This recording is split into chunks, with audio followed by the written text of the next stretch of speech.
Bien le bonjour chez vous, chers auditeurs, chères auditrices. Bienvenue dans notre monde de la spiritualité. Et comme vous savez tous que je suis un passionné des petits détails de la Bible et que le message d'aujourd'hui est le diable. Le diable se cache dans les détails. Au chapitre 33 du livre de l'Exode de l'Ancien Testament, nous y trouvons un dialogue qui s'installe entre Moïse et l'Éternel. Moïse demande à Dieu, et pour vous, auditrices, auditeurs, je vais paraphraser mes textes afin que vous puissiez très bien comprendre. Donc, Moïse dit à Dieu, « Seigneur, permets-moi de contempler ta gloire. Permets-moi de contempler ta gloire. Fais-moi voir ta face. » Et l'Éternel lui répondit au verset 19 ces paroles, « Moïse, je ferai passer devant toi toutes mes bontés et je proclamerai devant toi afin que le monde sache qui je suis. Je suis. Le grand je suis. Je suis qui est, qui était et qui sera toujours. » Et un peu plus, j'oubliais de vous dire qu'auparavant, Dieu lui avait dit au verset 17, « Moïse, je te connais par ton nom. » Et il dit à Moïse, « Tu ne pourras pas voir mon visage, car l'homme ne peut me voir et demeurer en vie sur cette terre. Car je ferai grâce à qui je veux faire grâce, et j'aurai pitié de qui je veux avoir pitié. » Et cette dernière expression exprime la souveraineté, la souveraine liberté de Dieu qui est libre d'accorder sa grâce à qui il veut. Donc l'Éternel dit encore à Moïse, « Regarde, il y a un lieu tout près de toi, tiens-toi debout sur le rocher, et lorsque ma gloire passera, je te mettrai au bas du rocher, et de ma main je couvrirai tes yeux jusqu'à ce que j'ai passé, et là tu me verras de dos seulement, mais ma face ne pourra pas être vue. » Et notez que la face de Dieu est une expression désignant la personne même de Dieu. Donc Moïse demande, « Seigneur, fais-moi voir ta gloire. Fais-moi voir ta face. » C'est incroyable de constater de ce que les hommes aiment et cherchent à marcher par la vue plutôt que par la foi. Ici, je pense à Thomas, l'incrédule qui avait dit alors qu'il n'était pas présent, lorsque les autres étaient là, lorsque le Seigneur a ressuscité, mais qui a dit, « Moi, si je ne peux mettre mes doigts dans ses mains percées et dans son côté, je ne le croirai jamais. » Mais lorsque le Seigneur est apparu, le Seigneur a montré ses mains, ses pieds et son côté, et Thomas s'est écrié dans une merveilleuse adoration, « Mon Seigneur et mon Dieu », en Jean 20, 24 à 29. Et le Seigneur lui a gentiment fait le reproche, « Thomas, tu crois parce que tu vois. Heureux ceux qui n'ont pas vu et qui ont cru. » Oh, mes chères petites sœurs et frères en Christ, je vais vous dire une chose, et j'aimerais que vous le notiez dans le plus profond de votre cœur. Pourquoi pensez-vous que Thomas n'a accordé aucune crédibilité à ceux qui lui ont dit que Jésus était ressuscité? Et pour ma part, j'aurais aimé me faire appeler Thomas, car il savait que tous ceux qui lui ont dit cette vérité de la résurrection étaient des humains et non la parole de Dieu. Et chers amis, ne croyez jamais le premier venu qui vous dit quelque chose. Soyez donc comme les chrétiens de Bérée. Prenez la peine d'examiner toute chose qui est dans la parole. Et notez, prenez la Bible dans son entité et dans sa logicité. Je dirais, ne croyez rien de ce que l'on vous dit et la moitié de ce que vous voyez. En Actes 17, 11, Luc 1, 14 et Ésaïe 8 et le verset 19. Que tout homme soit reconnu menteur et Dieu comme vérité. Romains 3, 4. La marche par la foi. Souvent, vous savez, dans ma vie, j'ai rencontré des chrétiens qui m'ont dit, et je les comprends, que moi aussi j'aurais aimé vivre du temps du Seigneur, le voir, le rencontrer, lui parler. C'est vrai dans un sens, mais avez-vous remarqué que le Seigneur avait été avec eux pendant 3 ans? Et jusqu'au bout de ces 3 années de ministère, ils n'avaient rien compris. Et qu'ils ont commencé à comprendre que lorsqu'ils n'ont plus vu le Seigneur. Et un jour, Philippe s'est adressé à Jésus et lui a dit, « Seigneur, montre-nous le Père, et cela nous suffira. » Jean 14, 8. « Seigneur, montre-nous le Père, et cela nous suffira. » Encore une fois, ils veulent voir, et le Seigneur dut leur dire gentiment, mais avec un reproche dans la voix, « Philippe, Philippe, j'ai été si longtemps avec toi et tu ne m'as pas connu. Celui qui m'a vu a vu le Père. » Voyez-vous, certains veulent aller plus loin. Je dirais que dans les paroles de Philippe, il y avait une terrible implication. Fais-nous voir le Père, et cela nous suffira. Cela voulait dire, Jésus, toi tu ne nous suffis plus. Il nous faut aller plus loin que ta personne. Et pourtant, quelqu'un a dit un jour, vous avez tout pleinement en Christ. Vous avez tout pleinement en Christ. Colossiens 2,10. Philippe a dit, cela ne nous suffit plus. On se doit d'aller plus loin. Faire des expériences dans le Père, faire des expériences spirituelles dans le Saint-Esprit, comme si Jésus n'avait pas toute la plénitude de la déité qui l'habitait corporellement. Et à propos, avez-vous saisi que Moïse a tombé dans ce traquenard en disant « Éternel, fais-moi voir ta gloire ». En fait, sans le savoir, il demande la mort, puisque le Seigneur va lui dire immédiatement « Ma face ne peut pas être vue, car l'homme ne peut voir ma face, ma sainteté, ma gloire, ma justice, mes attributs, et de continuer à vivre sur cette terre. » Chers amis, nous allons voir ensemble ce que Dieu va lui donner en échange. Dieu, est-il écrit, ne nous donne pas toujours selon nos demandes, mais il nous donne toujours selon ses richesses.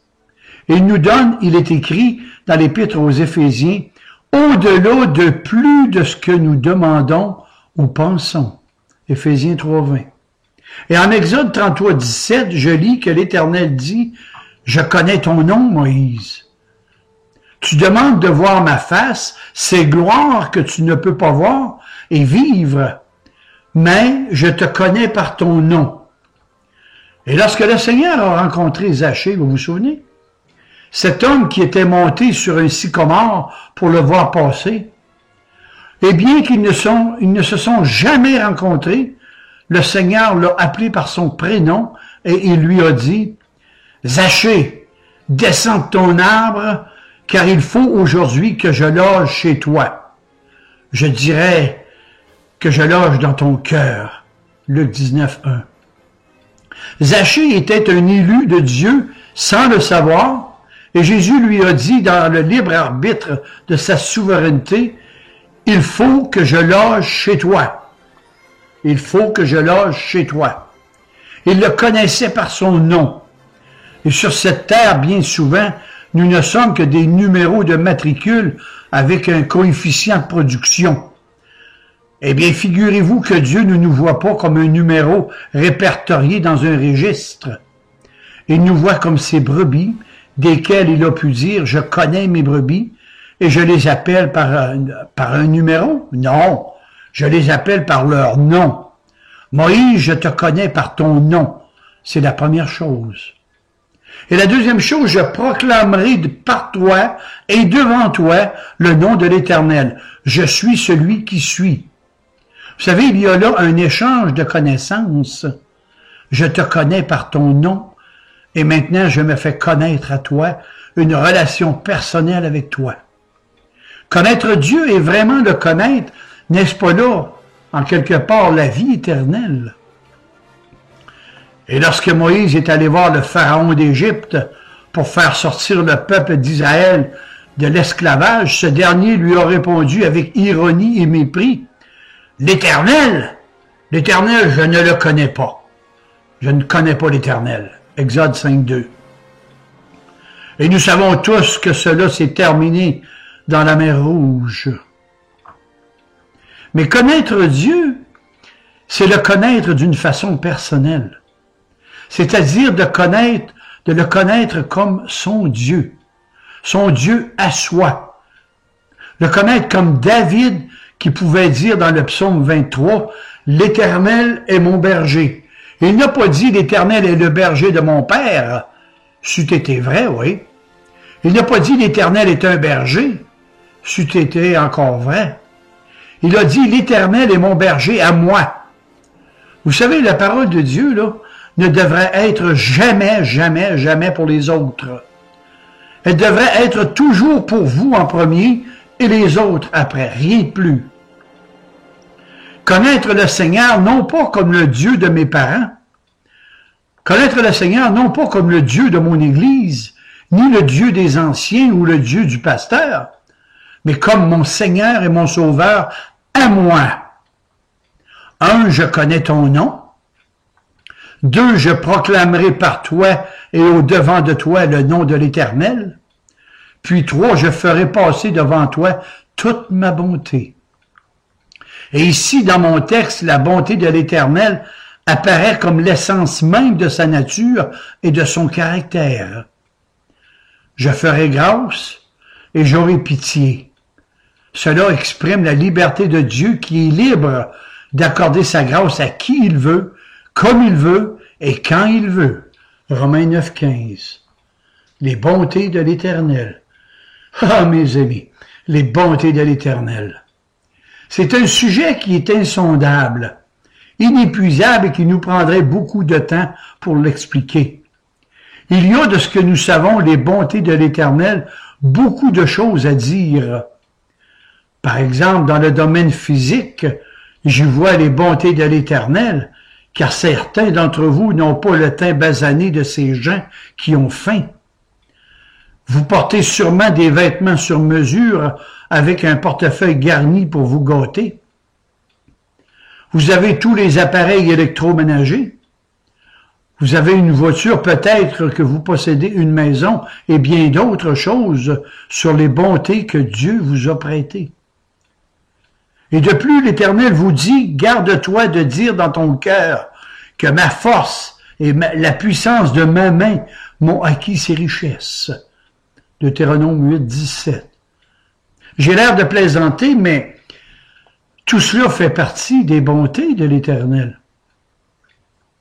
Mais qu'est-ce que les bontés de l'Éternel dans le domaine physique, à côté des bontés de l'Éternel dans le domaine spirituel?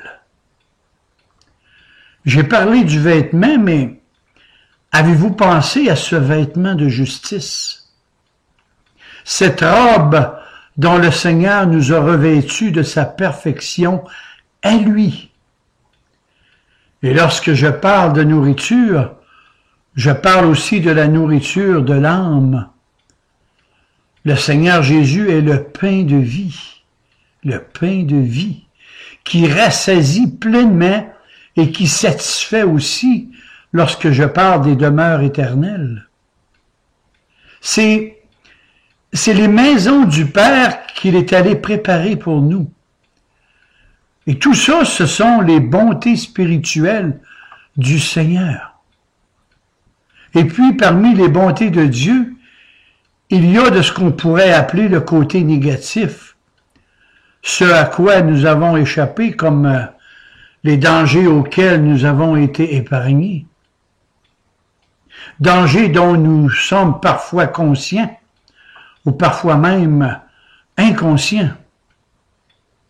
Que de choses qui nous ont été protégées et dont nous ne prenons pas conscience que beaucoup plus tard, malheureusement.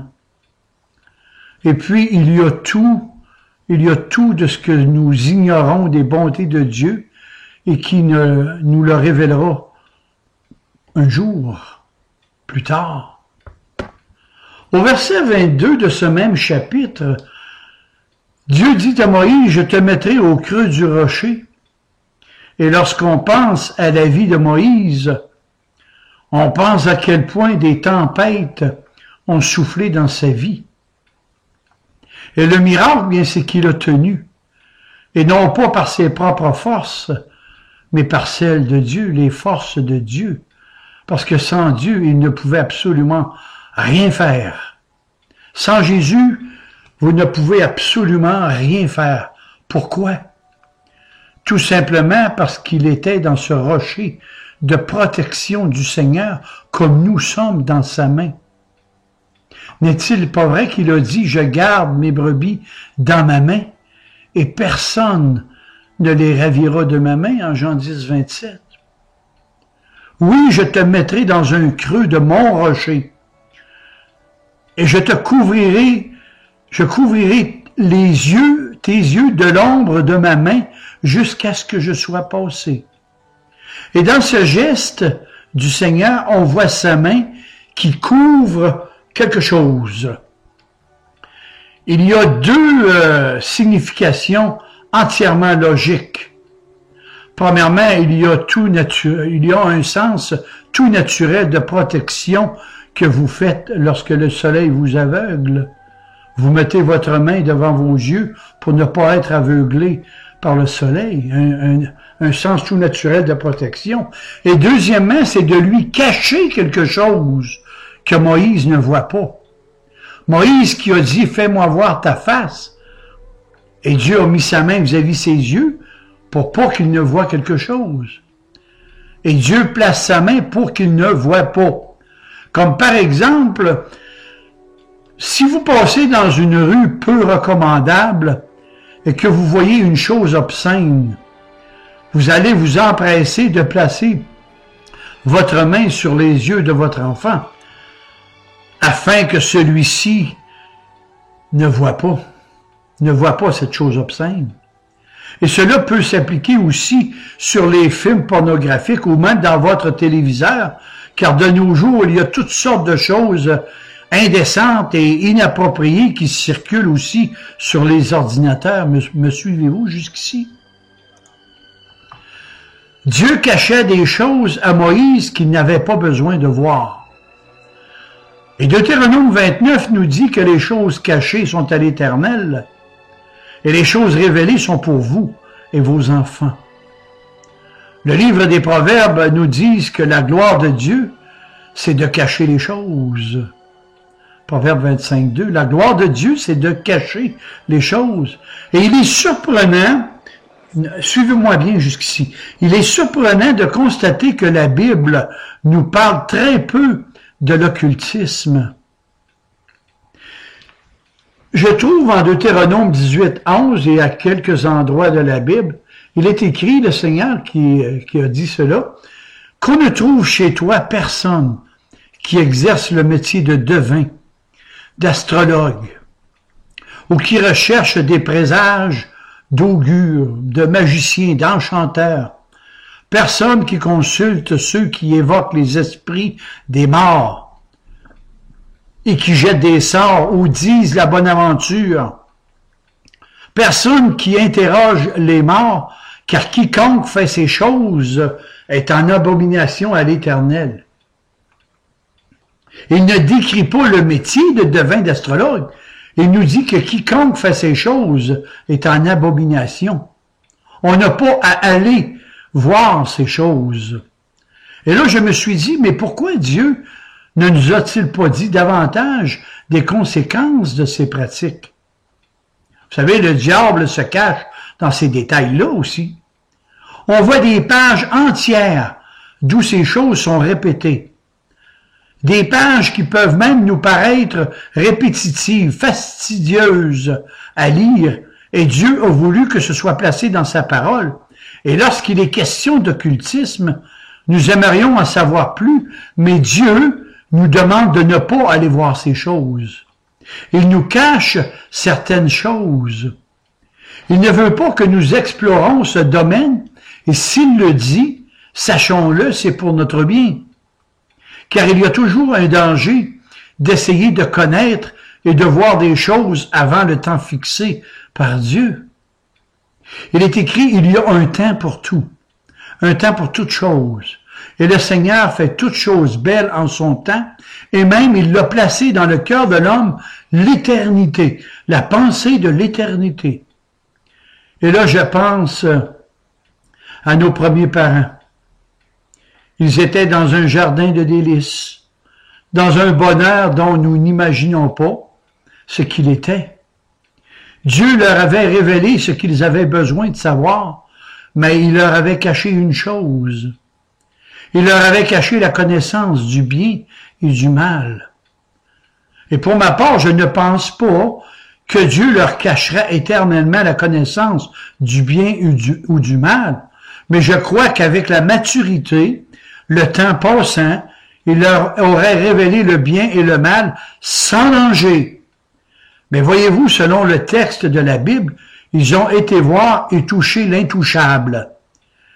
Ils sont allés, pour ainsi dire, soulever la main de Dieu et pour aller et voir, comme l'a dit quelqu'un, et notez ce que je vais vous dire, ils ont connu le bien sans jamais pouvoir le faire et ils ont connu le mal sans jamais pouvoir y résister. Et la même chose se passe pour Moïse. Je répète ce que je viens de vous dire, là. Ils ont connu le bien sans jamais pouvoir le faire et ils ont connu le mal sans jamais pouvoir y résister. Moïse a demandé de voir la face du Seigneur. Il a demandé de voir sa personne, son caractère. Il a demandé de voir ses attributs, sa sainteté, et Dieu a dit non, non.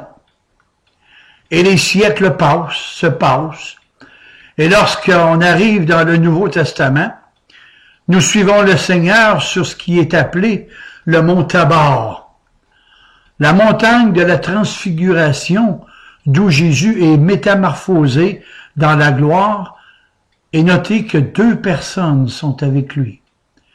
Il y a Moïse et il y a Élie.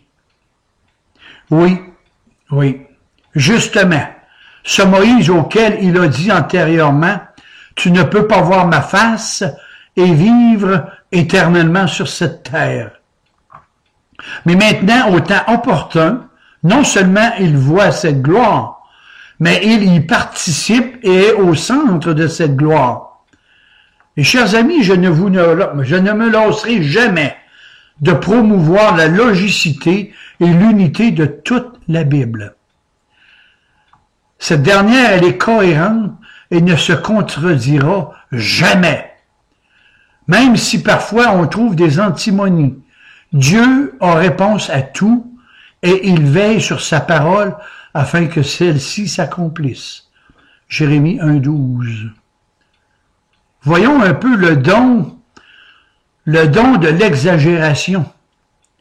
Voyez-vous, dans notre vie, il y a en nous un désir de voir et d'essayer de connaître des choses dont Dieu fait bien de nous préserver et de nous protéger. Et lorsque le peuple d'Israël était sur le point d'entrer dans la terre promise, ils ont envoyé 12 espions pour voir ce qu'il en était de cette terre promise. Encore une fois, pour voir. Dieu leur avait dit que c'était un pays d'où coulait le lait et le miel, mais croire est tellement difficile, on veut voir. Et ils sont allés voir. Ce sont eux qui ont voulu aller voir avant le temps planifié par Dieu. Ils sont allés explorer et au bout de 40 jours, ils sont revenus éreintés, apeurés. Et qu'est-ce qu'ils ont dit? Ils ont dit que c'était un pays d'où coule le lait et le miel. Et là, ils se sont mis à décrier ce pays. Oui, monsieur. Et en plus, il y a des géants. Plus que des géants, ils sont grands. Ils sont très grands. Tellement grands que nous étions à leurs yeux comme des sauterelles. Ils étaient très grands, des géants. Et si on regarde les proportions de ce qu'ils ont dit, bien, ils étaient hauts comme la chute Montmorency du Québec ou un building de New York. Nous étions à leurs yeux comme des sauterelles. En fait, j'oserais dire qu'ils avaient attrapé le don de l'exagération dans l'invention des mensonges. Et voyez-vous, cela leur a coûté très cher. Ils voulaient voir au lieu de croire Dieu. Et nous savons que pour les 40 jours passés, leur châtiment a été d'errer pendant 40 ans dans le désert. En Nombre 13, 33 et en Nombre 14, 34. Car n'oublions jamais, chers amis, que nos yeux, les yeux de notre tête, les yeux de notre chair, que très souvent ces yeux interprètent très mal ce qu'ils voient. En fait, ces yeux-là n'envoient pas la vérité au cerveau de ce qu'ils voient. Mais voyez-vous, la foi qui nous vient de Dieu, elle se fie à l'interprétation qui ne peut qu'être précise et exacte. Croyez-vous cela? Récapitulons de ce que je vous ai dit. Moïse dit, « Seigneur, fais-moi voir ta gloire. » Et le Seigneur lui dit que l'homme ne peut pas voir sa gloire et vivre. Et là, le Seigneur va lui donner 4 choses. Il va lui dire, « Moïse, je te connais par ton nom. Moïse, je me fais connaître à toi par mon nom, l'Éternel. Moïse, je ferai passer devant toi toute ma bonté. Moïse, je te placerai dans le creux d'un rocher. Et puis surtout, Moïse, je couvrirai tes yeux de ma main. » Exode 33, 17. Auditeurs, auditrices, une dernière chose. Supposons donc que Moïse ait pu voir la gloire de Dieu et ne pas mourir. Qu'en aurait-il retenu? Et pour ma part, je pense qu'il aurait retenu ce que l'on dit dans les industries.